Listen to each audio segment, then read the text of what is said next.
Assalamualaikum warahmatullahi wabarakatuh. Mahasiswa, bertemu lagi dengan Bu Alvira. Kali ini kita sudah masuk ke pertemuan yang ke-6. Ini kita akan membahas materi lanjutan dari minggu lalu, yaitu penyusunan laporan PTK bab 3, terutama pada part yang kedua atau bagian yang kedua. Langsung saja kita masuk ke slide yang pertama.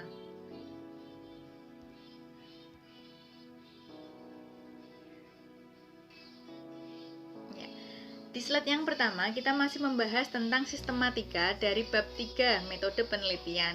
Yang pertama, kedua, ketiga sudah kita bahas pada pertemuan minggu lalu. Kemudian minggu ini kita membahas yang nomor 4, 5, 6, yaitu tentang teknik pengumpulan data. Kemudian yang kedua adalah instrumen penelitian. Dan yang terakhir adalah teknik analisis data. Nah, pada teknik pengumpulan data, ya Anda perlu mengetahui bahwa teknik pengumpulan data itu merupakan cara yang dilakukan oleh peneliti untuk memperoleh data penelitian. Nah, pada bagian ini Anda sebutkan apa teknik yang Anda ambil, kemudian apa manfaat atau kegunaan dari teknik tersebut dalam penelitian Anda. Ada beberapa macam ya teknik pengumpulan data. Yang pertama yaitu ada angket, kemudian yang kedua ada observasi, yang ketiga ada wawancara, kemudian yang keempat adalah tes. Nah, pada bagian ini Anda sebutkan ketika Anda mengambil angket, maka Anda sampaikan bahwa dalam mengambil data tentang motivasi belajar siswa, ya, menggunakan angket bla bla bla bla. Anda sebutkan bagaimana cara mengukurnya dengan menggunakan angket tersebut. Begitu juga dengan observasi. Ya, Anda sampaikan bahwa observasi di sini digunakan untuk mengambil data berupa apa saja, kemudian bagaimana tekniknya.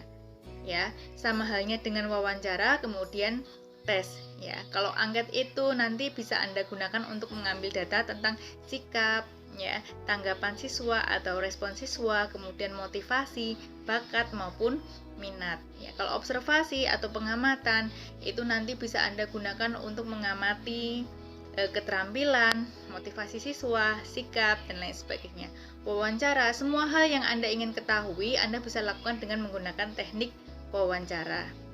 Kemudian untuk tes, ini biasanya digunakan untuk mengambil data berupa hasil belajar pengetahuan. Keterampilan juga bisa, ya, bakat dan minat dan lain sebagainya. Kemudian kita lanjut ke slide berikutnya, yaitu tentang instrumen pengumpulan data. Nah, instrumen itu merupakan penjabaran lebih lanjut dari teknik pengumpulan data. Ya, ada beberapa langkah yang kita gunakan untuk menyusun suatu instrumen.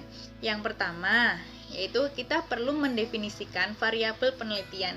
Misalnya, kita bisa mengambil dari judul kemarin, yaitu KPS, keterampilan proses sains, atau kita pakai contoh yang lain, kita mengambil variabel penelitian atau variabel yang akan diteliti, yaitu hasil belajar dan lain sebagainya. Kemudian yang kedua, kita mengidentifikasi indikator tentang variabel tersebut, ya. Misalnya saja ada hasil belajar. Ya, ada beberapa indikator dari hasil belajar, ya, dari C1, C2, C3, C4, C5, C6 itu merupakan indikator. Jadi nanti Anda menyusun instrumen, ya, poin-poinnya atau soal-soal yang digunakan untuk membuat hasil belajar itu harus mengacu dari C1 sampai C6. Ada poin tentang yang pertama C1 mengetahui, kemudian yang kedua memahami, kemudian yang ketiga aplikasi atau menerapkan, yang keempat menganalisis, kemudian yang kelima evaluasi, dan yang keenam adalah mencipta, ya, atau create, ya. Kalau KPS misalnya ada indikator mengamati, mengelompokkan, menafsirkan, meramalkan, mengajukan pertanyaan, merumuskan hipotesis, merencanakan percobaan, kemudian menggunakan alat atau bahan, serta menerapkan konsep dan berkomunikasi. Itu indikator-indikatornya. Jadi ketika kita mengembangkan suatu instrumen, ya, jangan lupa kita memperhatikan indikator-indikator yang sudah kita cari dari beberapa referensi. Nah, indikator-indikator tersebut harus tercantum pada bab 2. Jadi ketika kita menyusun instrumen harus mengacu pada bab 2-nya, ya. Kemudian yang ketiga, membuat kisi-kisi instrumen atau butir soal, ya, sesuai dengan materi, ya. Jadi kita harus membuat kisi-kisinya, butir soalnya sesuai dengan materinya. Jangan lupa tetap mengacu pada indikator yang sudah kita buat. Nah, kalau itu sudah dibuat, maka kita masuk ke langkah yang keempat, ya. Tergantung instrumen yang kita buat, ya. Kalau misalnya instrumennya berupa soal, maka jangan lupa kita membuat kunci jawaban, ya. Kemudian jangan lupa kita membuat rambu-rambu penilaian jawaban. Kalau misalnya uraian, ya, ada beberapa tingkatan, nilai 5, 4, 3, 2, 1. Silakan Anda buat rambu-rambu penilaian jawabannya. Kalau misalnya lembar observasi sikap, jangan lupa Anda juga membuat rambu-rambu penskoran lembar observasi sikap. Kalau misalnya lembar observasi keterampilan instrumennya, jangan lupa Anda juga membuat rambu-rambu penskoran lembar observasi keterampilan. Nah, di sini ada beberapa instrumen pengumpulan data. Ini saya buat tabel, ya, ada teknik, kemudian ada instrumennya. Ketika kita membuat, kita menentukan bahwa tekniknya adalah teknik tes, ya, teknik tes tertulis, maka instrumennya berupa soal tes. Bisa berupa soal tes pilihan ganda, bisa berupa tes uraian, ya, bisa juga tes menjodohkan dan lain sebagainya. Isian singkat, ya. Boleh, tergantung peneliti yang membuat instrumen. Kemudian ada juga tes lisan, ya. Ketika Anda membuat tes lisan, jangan lupa kita membuat instrumennya berupa rambu-rambu pertanyaan. Kemudian ketika kita membuat angket atau kuesioner, instrumennya maka namanya adalah angket. Kemudian tekniknya wawancara, jangan lupa kita membuat instrumen pedoman wawancara. Kalau tekniknya berupa observasi, maka instrumennya yaitu pedoman observasi. Oke. Baik, pada slide ini saya akan menyampaikan kepada Anda semuanya bahwa ketika kita menentukan suatu teknik dan instrumen pengumpulan data, maka kita juga harus memperhatikan variabel yang akan kita teliti. Nah, kita ambil saja judul yang dari slide-slide yang lalu kita bahas, yaitu peningkatan keterampilan proses sains bla bla bla, ya. Kita ambil saja bahwa variabel yang akan kita teliti adalah keterampilan proses sains.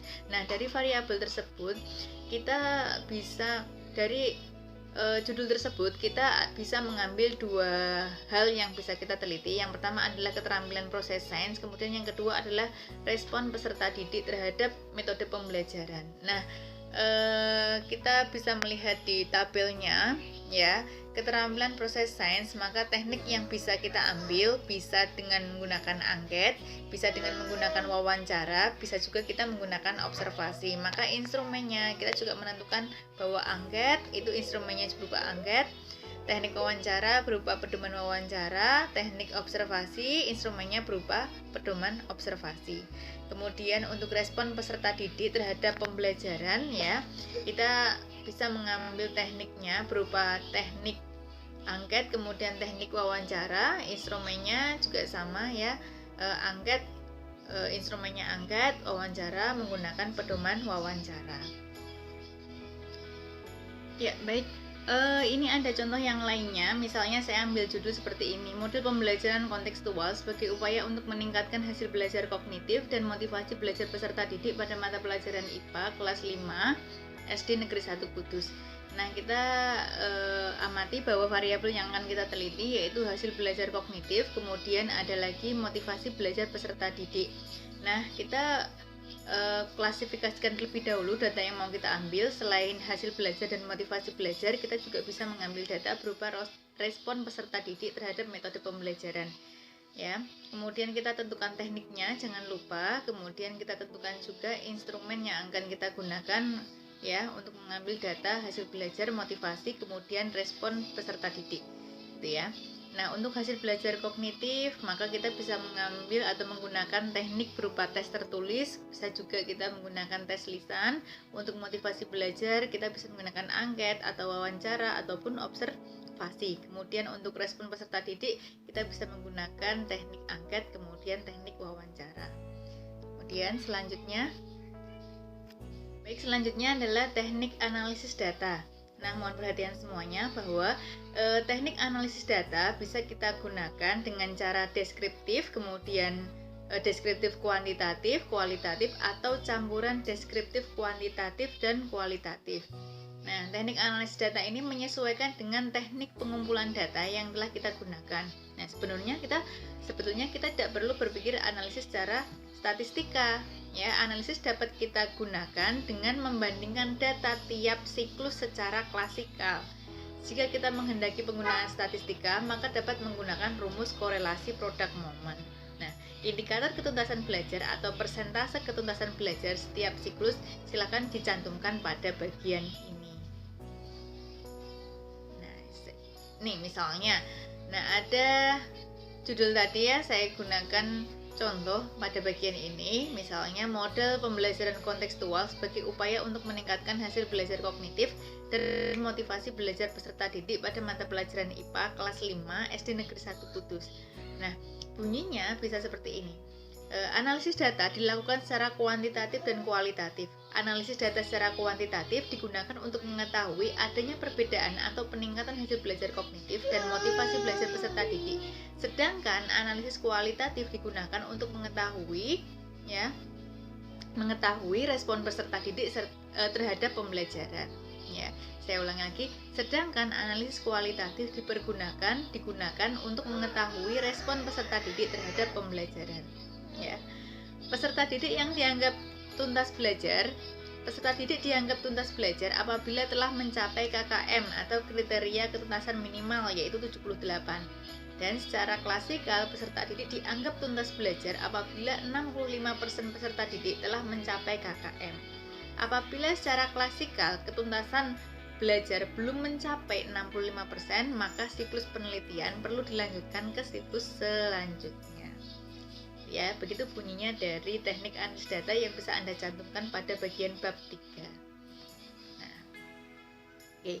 Baik, itu saja yang bisa saya sampaikan ya. Mohon maaf banyak gangguan ya. Jangan lupa untuk mengerjakan tugas harian dan tugas mingguan. Kemudian pertanyaan dan tanggapan silahkan Anda tuliskan pada kolom komentar. Sekian dari saya. Kurang lebihnya mohon maaf. Sekian. Assalamualaikum warahmatullahi wabarakatuh.